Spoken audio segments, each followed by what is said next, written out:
அந்த டிரைவர் பைய அடுத்த ஆட்டத்தை ஆரம்பிச்சிட்டான். அவனுக்கு எவ்வளவு கொழுப்பு இருந்தா உங்களை என்னை பிரிக்கிறதுக்கு டிவோர்ஸ் நோட்டீஸ் அமைச்சு அதுல என்ன கையெழுத்தே போட வச்சிருப்பான். அவன் இப்படி பண்ணுவான்னு நான் கொஞ்சம் கூட நினைச்சு பாக்கலங்க. சந்திரா, அதை கேட்டு எனக்கும் அதிர்ச்சியா தான் இருக்கு. அவன் இந்த அளவுக்கு கிரிமினலா யோசிப்பான்னு நான் நினைச்சு பார்க்கல. டிவோர்ஸ் பேப்பர்ல கையெழுத்து வாங்கினதோட அவன் நிக்கலங்க. எனக்கு இன்னொரு கல்யாணம் பண்ணி வைக்க போறேன்னு சொல்றான். என் அக்காவும் அதுக்கு சம்மதம் சொல்லி மாப்பிள்ள பாக்கணும்னு சொல்றா. உங்களையும் என்னையும் பிரிக்கிறதுக்கு அவன் பெருசா சதி பண்றான். அத நினைச்சாதான் கொஞ்சம் பயமா இருக்குங்க. சந்திரா, உன்னையும் என்னையும் பிரிக்க எந்த சக்தியாலையும் முடியாது. அந்த டிரைவர் பைய நமக்கு எதிரா எதுல வேணாலும் ஜெயிக்கலாம். ஆனா நம்ம விஷயத்துல அவனால ஒண்ணும் பண்ண முடியாது. கண்டிப்பா தோத்துதான் போவான் பாரு.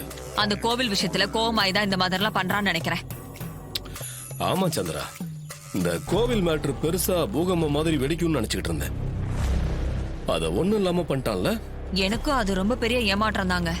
அக்கா முன்னாடி அவன் யாருன்னு நிரூபிச்சு வீட்டை விட்டு துரத்தலான்னு ரொம்ப ஆர்வமா இருந்தேன். பழக்கம் போல அதுலயும் அவன் எஸ்கேப் ஆயிட்டான். ஏன் மருமகளே, அவனுக்கு எதிராக இன்னும் நாம எப்படிதான் பிளான் பண்றதுன்னு தெரியலையே. எல்லாத்துலயும் அவன் தப்பிச்சுக்கிட்டே இருக்கானே.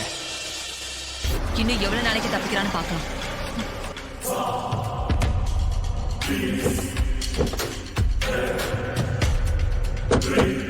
வணக்கம் மம்சே, சௌக்கியமா?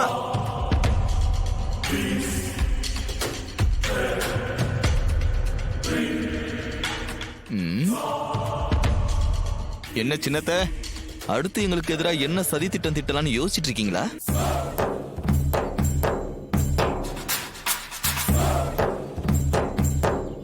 நான் என்ன சொல்றேன்னா, உங்க மூவர் கூட்டணி தொடர்ந்து தோத்துக்கிட்டே இருக்கு.